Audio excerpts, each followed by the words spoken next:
I've always loved camping alone. Solitude, the smell of pine, the crackle of a campfire under a sky full of stars. It felt like freedom. That weekend, I decided to hike deeper into the national forest than I ever had before. I set up my tent in a small clearing, surrounded by towering pines that seemed to whisper to each other even when the air was still.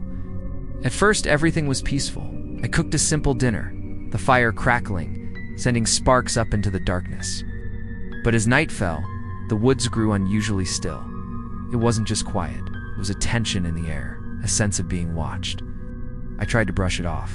The forest has its own sounds, right? Then I saw it. It's a dark shape, just beyond the tree line. I thought it was just a twisted tree trunk in the shadows, but then it seemed to shift. My stomach sank.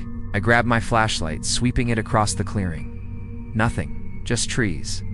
But my gut told me I wasn't alone. Every time I looked up, the shadow was there, just beyond the light's reach, standing unnervingly still. I told myself it was my imagination. Being alone in the dark can play tricks on your mind. Then I heard it. A soft, almost imperceptible crunch of leaves, like someone or something was walking right at the edge of the clearing. I froze. My heart was pounding in my ears. The sound stopped. Then I felt it. A presence, like the air itself, had grown heavier. I could feel eyes on me. I turned slowly, sweeping the light across the pines again. Nothing but darkness. I tried to rationalize it. A deer? A bear? Maybe another camper? Lost. But the shape. It didn't look like any animal I'd ever seen. It was too tall, too upright, and just wrong. I crawled into my tent, hoping the thin fabric would make me feel safe. But I couldn't shake the feeling that something was out there, watching me, waiting. Every snap of a branch, every rustle of leaves made me flinch. Hours passed. I kept my flashlight trained on the entrance, every nerve on edge. Occasionally I'd catch glimpses of it just beyond the circle of firelight. Tall, dark, and featureless. It seemed to lean slightly forward, as if it was studying me. And every time I blinked, it would be gone. But then I'd hear it again, soft, deliberate steps, circling my tent. At some point, exhaustion took over, but it wasn't restful sleep. I dreamed of being surrounded by endless pines, the shadow always just out of reach, following me silently. I woke abruptly to the sound of my tent zipper slowly scraping open, my breath caught in my throat. It wasn't me. I bolted upright, fumbling for my flashlight. The beam hit nothing. Silence. For a moment I thought I'd imagined it, but then I felt it.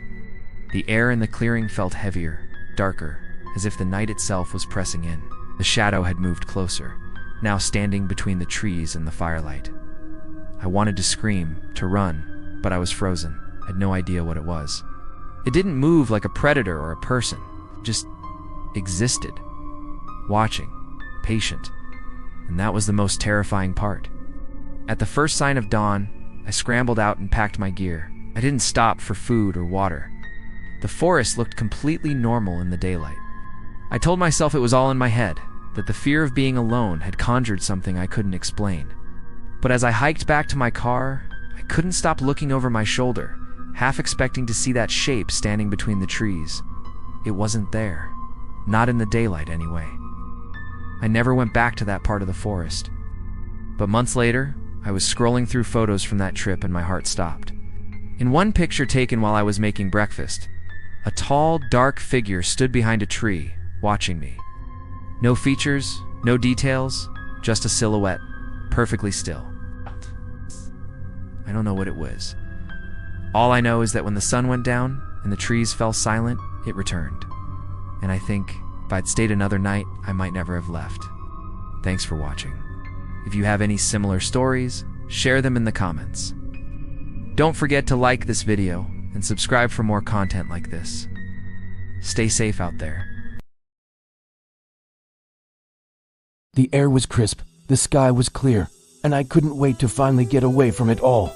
A solo camping trip, just me and the wild. I'd found this perfect little spot, a hidden clearing deep in the woods, miles from any marked trail. I set up my tent, got a nice fire going, and just soaked in the sounds of the forest. The hoot of a distant owl, the gentle rustle of leaves.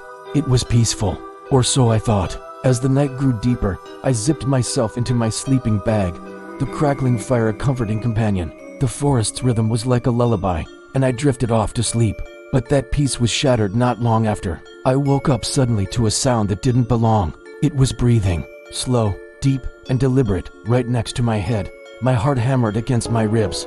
I snapped my eyes open, expecting to see something right there. But there was nothing. The moonlight filtered through the trees, illuminating an empty clearing. I told myself I was just being paranoid. It was probably my own breath, amplified by the silence of the night. I tried to calm down, to rationalize it.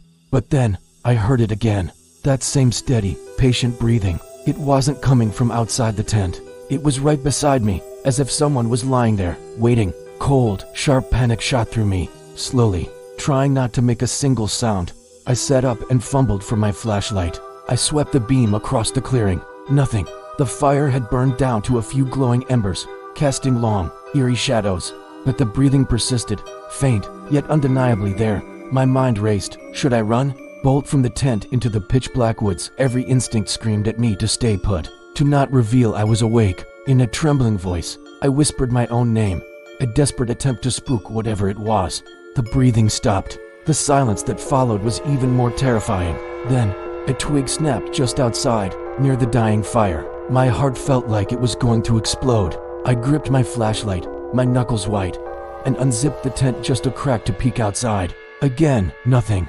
The forest was as still and silent as a grave, but the air felt different, colder, heavier. The feeling of being watched was overwhelming. I pulled my sleeping bag over my head like a little kid hiding from monsters, trying to steady my breathing. I don't know how long I stayed like that. Every tiny sound made me flinch. The minutes stretched into what felt like an eternity. It wasn't until the first hint of dawn painted the treetops that I found the courage to crawl out of the tent. I scanned the clearing, my eyes darting everywhere. There were no footprints, no broken branches, no sign that anyone had been there at all. Just the faint smoke curling up from the embers of my fire. I tried to convince myself it was all in my head, a bad dream brought on by being alone. I packed my gear in record time, not even stopping for breakfast, and practically ran back to the trail. My eyes glued to the surrounding woods the entire way. Back in my car, I told myself it was just a fluke, my imagination running wild. I laughed it off. But months later, I was looking through the photos from that trip. My blood ran cold. In one picture, taken while I was setting up the fire, there it was, just beyond the edge of the clearing, almost lost in the shadows, was a figure, crouched, featureless, and silently watching me. I hadn't seen it then, but I had heard it. I've never gone camping alone since, and sometimes, late at night, when I hear a strange noise, I can't help but wonder if it's still out there, waiting.